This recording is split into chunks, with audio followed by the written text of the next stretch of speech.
Hello, my friends. We are almost done here in New York City, but what better way to start closing out the show than with For Honor? I am joined by Luke from Ubisoft Montreal. Hello, sir. Hi, how are you? I'm doing well. Thank you for joining me. My pleasure. It was fun to chat with you, but now we can really get to the good stuff. Yes. Because we were talking about For Honor, which we showed off during the conference running on the PlayStation 4 Pro hardware. Before we get into the nitty-gritty of the game, tell me a little bit about how your team is using the PS4 Pro and kind of what it means to that game. For us, what it means is extra power. And this extra power will allow us to display more details on the character, on the environment. For example, on this footage right now, it's all the environment. You can see the reflection on the ground. It's much more detailed. A little bit after, you'll see the foliage, the vegetations. So we can get more detail, and that's the thing I was talking about the vegetations.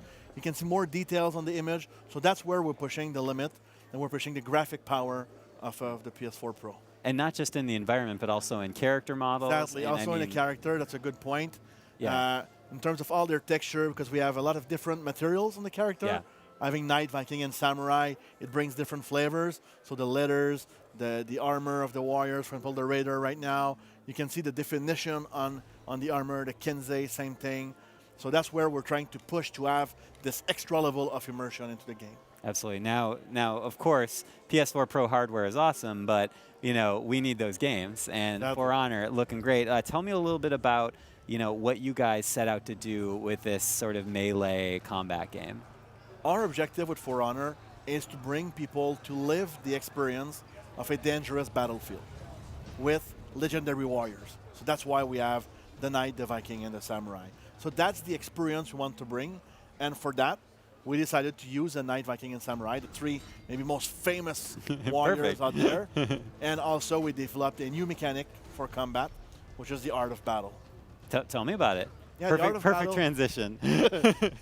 It's almost if we rehearsed it. I know. It's almost like we talked about it before. Exactly. Who knew? The Art of Battle, it's a way for us to make you really feel your sword in your hand. So when you fight, depending on how you position your guard, it will impact how you block and how you attack.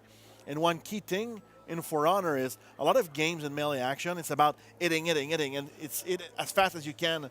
In For Honor, yes, of course, you need to hit your enemy, but it's about blocking also. Because any martial arts, one of the first things they will teach you is how to block an incoming attack.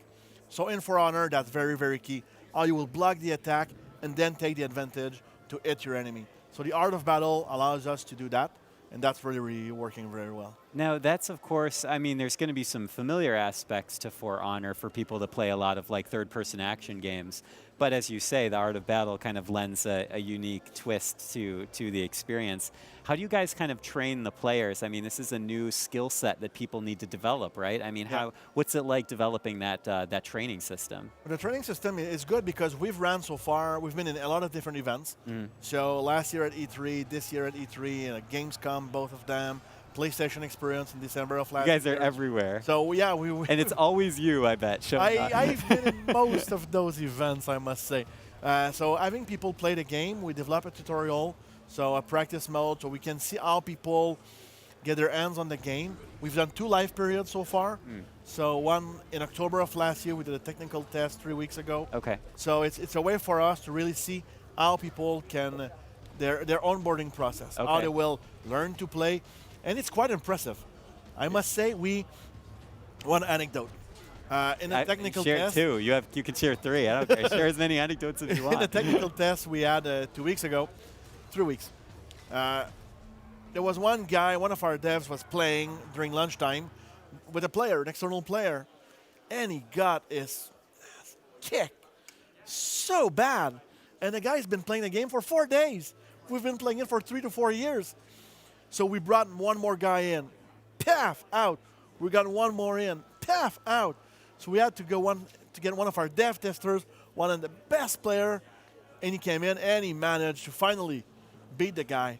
So within a very short period of time, our players managed to go very high in skills. So that's very impressive. So the onboarding process works, but it's a new system.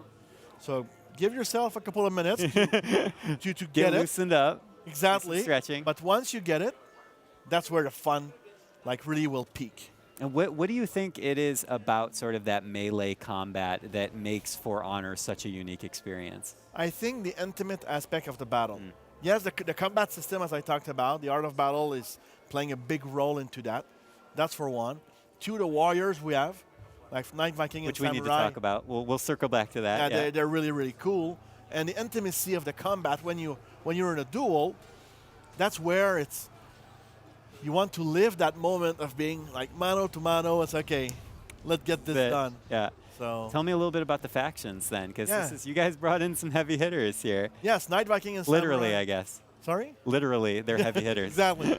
So you see, that's the duel I was talking about Yeah. before. So when you're in that duel, it's really, really fun. So yeah, so Night Viking and Samurai, they're probably the most popular warriors of all time.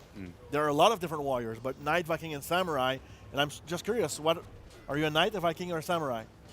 You can't put me on the spot like that, Luke. I Sorry. can't just choose a favorite. I barely played the game, and I have No, to but pick. even I'm a I Viking. feel like I'm kind of a big Game of Thrones fan, so maybe I feel like I pick Knight. Okay, that's Is that good. fair? Yeah, it's Okay. fair.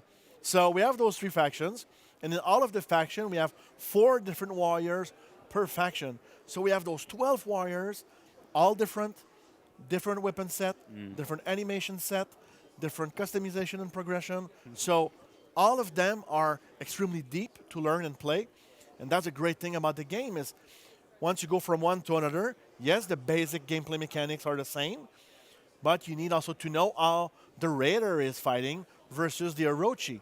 Because one is an assassin, so super quick. The other one is a vanguard, so a balanced offense and defense. So that's how we bring our factions, and also in the world. Because in the footage we saw today, we saw the environment from Citadel Gate, which is a Knight map, but also from Overwatch map, which is a Samurai one. So we have Knight, Viking, and Samurai environment. Like this one is a Knight map. So Beautiful. so that's why that's how all the factions will live in For Honor. So before we wrap up, I do kind of want to talk a little bit about the modes that you guys have, because there's a lot of stuff you guys are putting in this game. You're telling me that there is like a single player campaign, and of course multiplayer is a core element. Can you tell us a little bit about the different modes? Yes, obviously we have the story campaign. So in the story campaign, you will live this tale through Knight, Viking, and Samurai. So all of them. At E3 this year, we revealed our story campaign with Apollyon, the villain, who's a Ooh, devious. a bit evil in the background. Just a bit. And the game modes, we have 5 different game modes. We have duel, 1v1. We have brawl, it's 2v2. We have skirmish, elimination, that both are 4v4. One is a team last man standing or team deathmatch. And we have Dominion. Dominion is the game mode that we are showing today, that we showed in the event so far. It's an objective-based mode in which you need to control areas to capture points, to score points, kill your enemies. And once you go over the 1,000-point threshold, your enemies won't respawn anymore. So you need to track them and kill them to win the match. This sounds very violent, sir. There's some violence going on in this game. Some action. We're in a battlefield. It's a battlefield with legendary warriors, with Not the for the two-axis faint of guy, heart. with the Dachi. So, yeah, it's pretty intense. Yeah. So before we go, tell me a little bit about we're here in New York City, revealing the PlayStation 4 Pro. What's a highlight for you? What do you think is something that kind of resonates with you and gets you fired up for the future of the PlayStation platform? But I think for us, it's being able to deliver a deeper experience, a more beautiful experience. So people, when they come into our world, the immersion will just reach a new level. So for us, it's great. I think being immersed in that beautiful and fantastic world, in this great world, is something that players will really, really like. Awesome. Well, Luke, thank you so much for being here with us. And thank you, everyone, for tuning in. We have a little bit more before we go here in New York City, so do not go anywhere. Stay with us. PlayStation